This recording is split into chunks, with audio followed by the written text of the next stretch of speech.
Qu'est-ce qu'un mec peut bien faire pour réussir à attirer votre attention? Je ne sais pas exactement, mais vous vous débrouillez plutôt bien. Super. Mais en fait, c'est pas moi qui vous cherche. Oh, Non, c'est Jacqueline Natla, de Natla Technologies, vous voyez? Ceux qui font tout ce qui est beau et qui brille. la ferme, Larsen. Dame, Jetez un coup d'œil ici, Lara. Quel effet ça vous fait de voir ça? Je suis désolée, je fais ça pour le sport. Alors vous allez adorer le Pérou. D'immenses montagnes à franchir, des falaises de glace, les crêtes, les vents glacés. Et il y a ce petit bibelot, un objet millénaire au pouvoir mystérieux, enfoui dans le tombeau perdu de Qualopec. Et il m'intéresse. Partez donc dès demain. Vous êtes libre demain?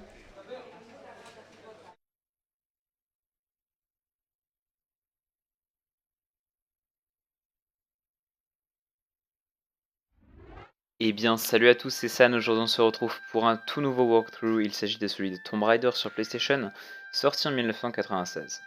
Alors, j'avais bien envie de vous faire ce walkthrough depuis un bon bout de temps. Finalement, je m'y prends, j'ai fait tous les records. Je pose maintenant mes voix en différé.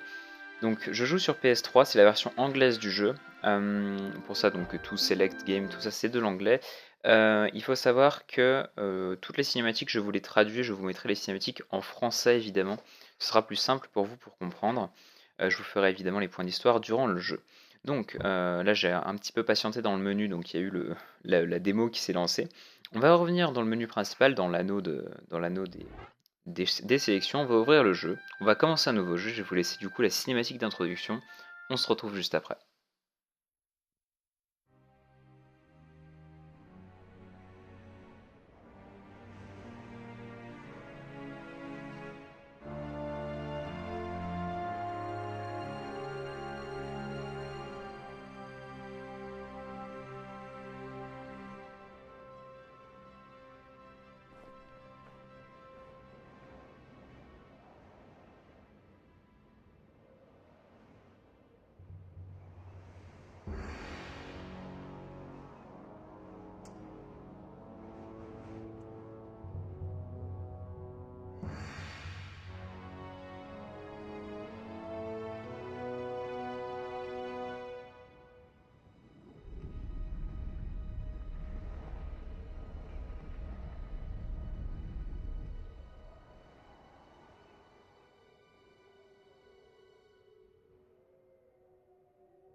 Donc on se retrouve au Pérou, hein. Lara Croft a été embauchée par Jacqueline Natla pour récupérer le Sion dans la cinématique d'introduction. On arrive au Pérou avec un guide, malheureusement à l'entrée dans le temple, enfin dans le temple, dans la cité plutôt, le guide s'est fait massacrer par les loups, donc on se retrouve tout seul, en compagnie de Lara. Ce jeu, pour vite fait le présenter, alors qu'on va aller récupérer le premier secret, il y aura une petite annotation à l'écran quand on le récupérera. Ce jeu est un jeu solo Peggy 18.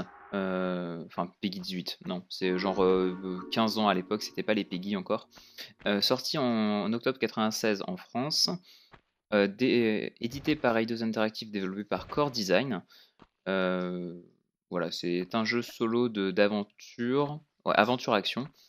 C'est un TPS, donc Third Person Shooter. On n'est pas à la première personne, on voit la personne entière de Lara Croft. On n'est pas à l'intérieur ouais, de Lara. Le jeu est sorti, alors les plateformes dont... enfin les plateformes entre guillemets références, ça va être d'abord ça va être le PC, le Mac, la PlayStation, la Saturn. Ensuite, il y aura eu des adaptations, à savoir le jeu PS1 va être jouable sur PS2, sur PSP il y aura une version aussi, sur iOS, sur GBA, sur 360 aussi, et sur PS3, la version à laquelle je joue actuellement. Euh, donc voilà. On va donc continuer par là. Euh, pour le moment, on a récupéré 2 secrets, donc vous avez vu, on a une petite musique à chaque fois, c'est pas très très compliqué. Euh, on peut peut-être avoir un problème pour récupérer le deuxième secret, donc celui où il fallait grimper et tuer une chauve-souris.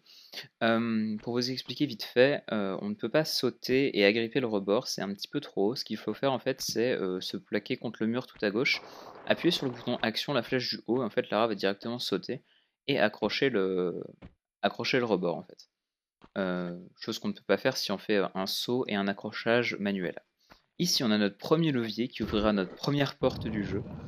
Il faut savoir que ce jeu est quand même est révolutionnaire à l'époque, hein, pour l'époque, puisque c'est 96, c'est un des premiers jeux aussi beaux graphiquement, entre guillemets, parce que c'est quand même pas mal, franchement, on peut le dire.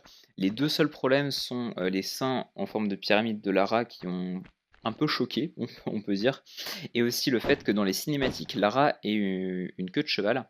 Et je parle des cinématiques en animation, c'est-à-dire que par exemple, les deux cinématiques qu'on a vues pour le moment étaient des cinématiques d'animation, donc vraiment des vidéos faites à part du jeu. Il y aura plus tard des cinématiques entre guillemets in-game, c'est-à-dire avec les graphismes du jeu. Genre Lara qui, voilà, les personnages auront plus des têtes vraiment plates, etc. Moins belles, mais par contre il y a certaines cinématiques qui sont vraiment en image de synthèse. Et là, on voit une Lara avec des formes très féminines et entre autres une queue de cheval. Et cette queue de cheval, on ne la retrouve pas dans le jeu, c'était une des grosses déceptions. Le seul problème étant que le modèle du jeu à l'époque ne permettait pas de modéliser une queue de cheval, ils ont tout simplement fait un chignon. Ça, c'est que pour Tomb Raider 1, parce qu'à partir de Tomb Raider 2, Lara aura une queue de cheval, évidemment, et donc du coup, le moteur la fera bouger, etc., à certains moments quand elle sautera, ce genre de choses. Que je dise pas de bêtises, je crois que par la suite, elle a tout le temps gardé une queue de cheval, hein. Il y a peut-être Tomb Raider 4 où à un moment on voit qu'elle a 2 nattes, mais bref, je ne vais pas entrer dans les détails. Je connais pas assez les autres Tomb Raider, même si je suis un mordu de la saga, je ne connais pas assez les autres Tomb Raider pour tout vous expliquer. Alors, on arrive ici dans une nouvelle salle, donc on est dans des cavernes, hein, au passage, ça s'est vu dans le titre de la vidéo, qui est le titre du niveau évidemment. Donc on arrive dans un endroit, voilà, il y a une espèce de pont cassé. Il faut descendre en bas, il faut descendre au bas de la salle, mais d'abord il faut tuer l'ours qui s'y situe. On peut aussi très bien descendre, hein, et se prendre des dégâts par l'ours, c'est aussi possible. Mais l'ours fait quand même beaucoup de dégâts, j'ai préféré jouer à peu près sécurité ici. Alors, ici on va récupérer une petite trousse. Pour vous expliquer, ça m'étonnerait que vous ne connaissiez pas le jeu, mais pour resituer évidemment, Tomb Raider 1, premier opus de la saga, instaure un système de soins et de barres de vie, hein, donc, qui est à peu près commun à tous les autres jeux de l'époque. Globalement, on a une barre de vie. C'était un des premiers jeux d'action en même temps, donc c'est un peu l'initiateur de cette méthode de jeu. On a une barre de vie qui se situe en haut à droite de l'écran, qui n'apparaît que quand on est équipé d'une arme. On aura plusieurs armes dans le jeu, vous verrez ça au fur et à mesure. Et on peut, si on se prend des dégâts par les ennemis, donc certains ennemis pourront nous tirer dessus, d'autres pourront nous attaquer directement. Savoir que dans Tomb Raider 1, on se fait globalement attaquer par des animaux, donc il faut plus ou moins être au corps à corps pour qu'ils nous touchent. D'autres ennemis seront volants, enfin on verra ça plus tard encore une fois. Là, je vais juste poser les bases. Donc cette barre de vie peut être amenée à descendre par ce moyen-là, mais elle peut aussi être amenée à remonter. Donc la barre de vie, voilà, c'est la barre orange qu'on voit en haut à droite. Elle peut aussi être amenée à remonter si on utilise des trousses de soins. Il utilise deux types. Il existe deux types de trousses de soins. Le premier étant ce qu'ils appellent la petite trousse de soins, je sais plus comment. Oui, je crois que la version française c'est petite trousse de soins et grande trousse de soins. La petite, voilà, étant l'espèce de tube, de cylindre qu'on récupère qui régénère la moitié de la vie. Et la grosse trousse de soins, on va aller en récupérer une dans le troisième secret juste là. D'ailleurs, la musique du secret va faire place à la petite musique d'action qu'on avait pour tuer deux petits loups. Juste à droite, voilà, on a une grosse trousse de soins qui est vraiment une espèce de pack, hein, vraiment quasi cubique, enfin une espèce de... Ouais, bref, une vraie mallette de soins, quoi. Donc si on se soigne avec une grosse trousse de soins, ça nous régénère toute notre vie. Alors, dans ce jeu, pour le moment, je vais en utiliser très peu des trousses, puisqu'on a pas beaucoup d'endroits où on est amené à perdre de la vie. Je serai peut-être amené à perdre de la vie par la suite, et je le sais, je vais être amené d'ailleurs à perdre de la vie. Et on verra, on utilisera plus des petites à certains moments et plus des grosses trousses à certains moments. Mais globalement, si on joue correctement, on n'a pas besoin d'économiser les trousses. On en a globalement beaucoup trop dans le jeu. Je dois finir le jeu avec une trentaine de trousses de chaque, voire une quarantaine, je sais pas exactement. Ici, une petite épreuve avec un chronomètre. Voilà, on a juste un levier activé à passer à travers la porte. Si on n'est pas assez rapide, la porte se referme.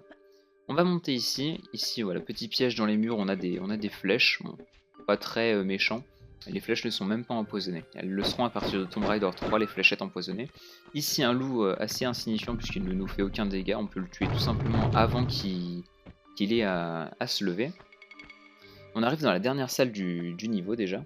On a une petite musique assez sympa derrière. Si vous voulez retrouver toutes les soundtracks, allez sur le forum de Captain Alban pour retrouver toutes les soundtracks de Tomb Raider 1 qui sont assez mythiques et assez bonnes. Celle-ci, c'était par exemple A Long Way Down, qui est... Franchement, ce sont des très belles musiques d'ambiance. On reviendra bien sûr sur les OST de ce jeu plus tard dans le walkthrough. Alors ici, une nouvelle musique un petit peu d'action, voilà, pour nous signifier qu'il y a un loup qui va sortir de nulle part. Ne surtout pas se laisser avoir en récupérant la trousse, tuer le loup d'abord et récupérer la trousse ensuite. On va maintenant activer notre deuxième levier, je crois. Troisième levier, pardon. Il y avait l'épreuve timée, j'avais oublié. Pour voir les doubles portes là qui se situent juste en bas. Et on va descendre tout simplement. On peut même prendre la pente inclinée pour ne pas prendre de dégâts. On va passer à travers les portes, et encore une fois c'est timé. Et on a terminé avec ce premier niveau. Alors, les cavernes, 14 ennemis tués, 7 objets trouvés, 3 secrets sur 3, un temps total de 6 minutes 45. Je vais vous dire en espérant que vous avez aimé ce nouveau walkthrough, en tout cas ce début assez prometteur. Si c'est le cas, n'hésitez surtout pas à lâcher pouce bleu, commentaire, à me dire ce que vous pensez de cette nouvelle série. Je vous donne rendez-vous la semaine prochaine pour le deuxième niveau de Tomb Raider. Allez, ciao tout le monde!